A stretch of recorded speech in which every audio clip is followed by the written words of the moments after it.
Yo, it's your boy AJ. I'm here with Rage. We're about to break down this banger. Clippers, Thunder. Make sure you guys hit that like button, subscribed. You're now tuned in to Hoops World. Hoops World.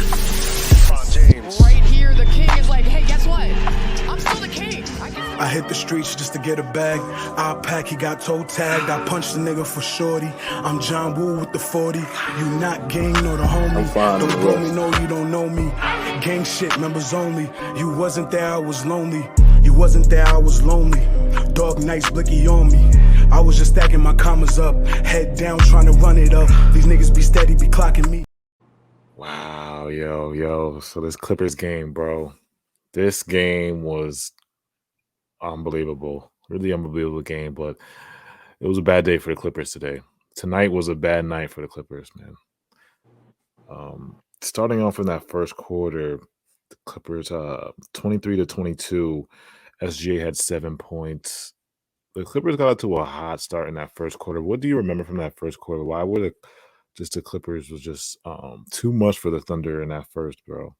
I like them pushing the pace, Yeah. and it was able, with Russ pushing the pace, it was able to create options for the other guys, and they were able to come up to a really big lead. That's what I liked starting off from the Clippers side. Yeah, Westbrook had 7 points, 5 rebounds. Zubac had 7 points. Thunder made a little slight run in the end of the first quarter to make it 23-22, but the Clippers really started off hot. And then after that, after trailing 18-4 to start the game, the Thunder came back and outscored the Clippers 52-33 in the first half. And at halftime, the Thunder were up 56-51. So even though we just saw today was, and they showed a couple of clips before halftime of Paul George and Kawhi just locking down their two-way ability to just do what they did to SGA in that first half was so good, man. They were like stripping him, they were cutting off to his spots. He couldn't get to his spots, not letting him go downhill. And they did a really good job on SGA in that first half. SGA still had 11 points, 4 assists. Westbrook had 9 and 6 rebounds at halftime. But the Thunder were up at halftime. Now in the third quarter, this is where it gets really, really tricky. I mean, we see the Clippers just the magic of Paul George. Talk about Paul George, because Paul George is one of my favorite players to watch. He's just so crafty. His dribble is, now that he just perfected his dribble, it's just so good to see him crossover, get his own shot. And then you saw the 2 dunks tonight, and he was kind of unguardable tonight. Yeah, he's been really good in terms of being able to like get to his spots, like you said. He's gotten some good looks at the rim as well, and I like his shot making ability.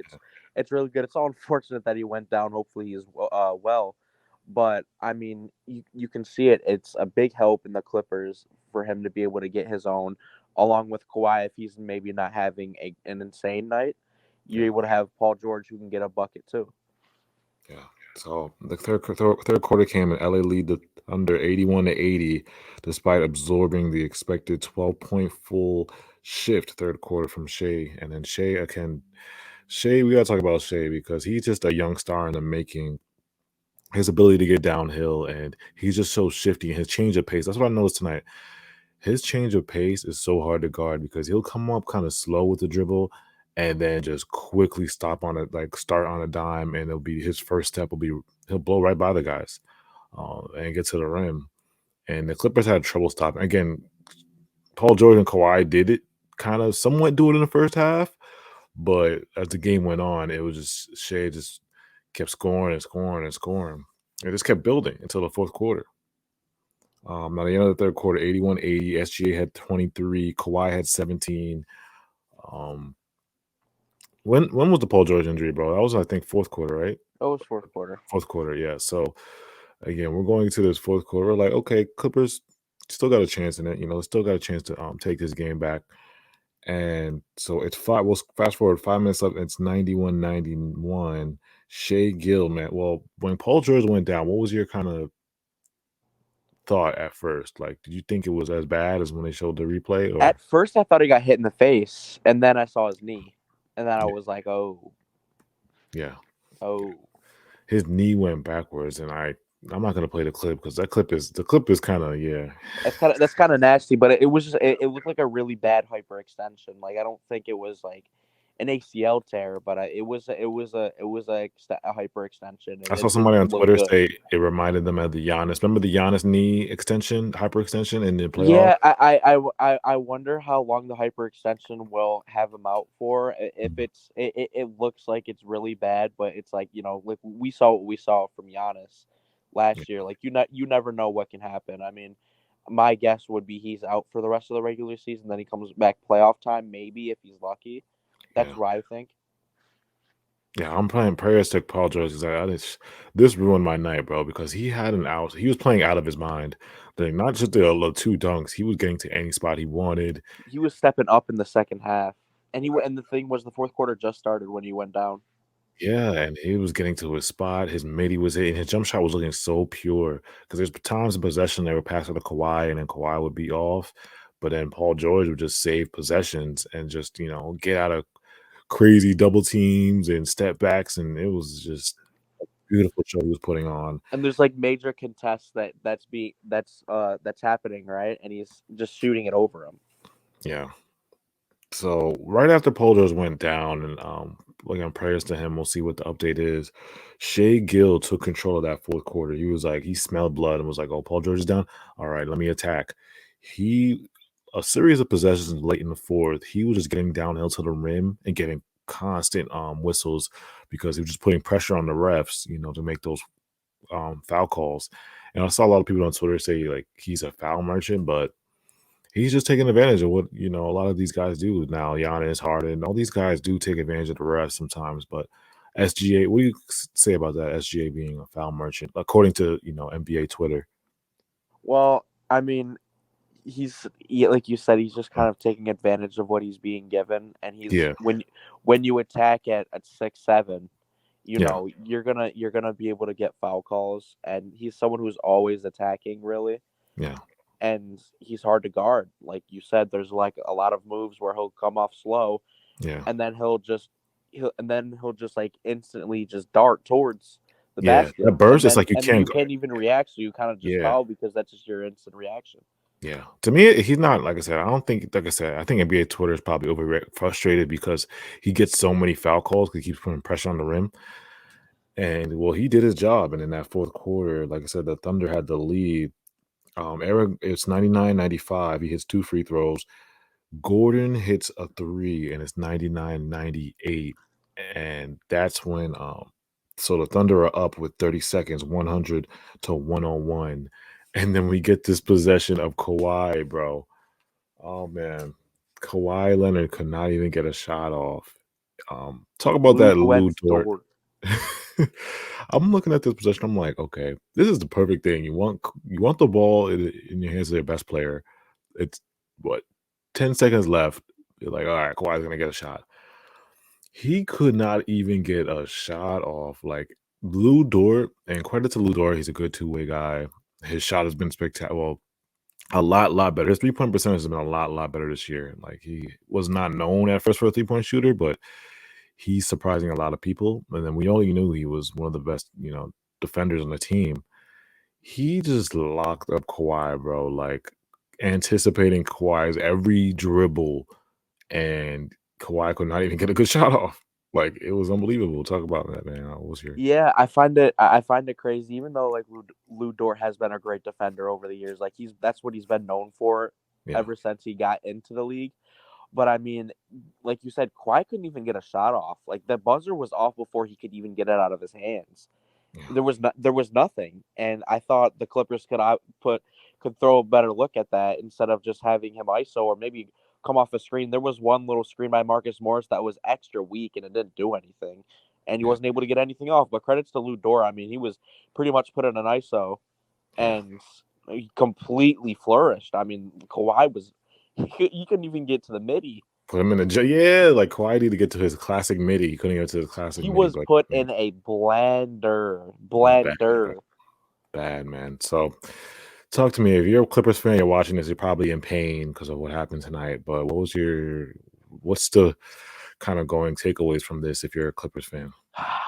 Well, first you're just worried about if PG's all right. I feel like that's the only really concern that you're gonna have right now going into that. Like, it's obviously unfortunate you lost, but you're more worried about like, because because obviously as Nets fans when we saw KD go down, the first thing we were thinking about is because even though we won, we were like, is he okay?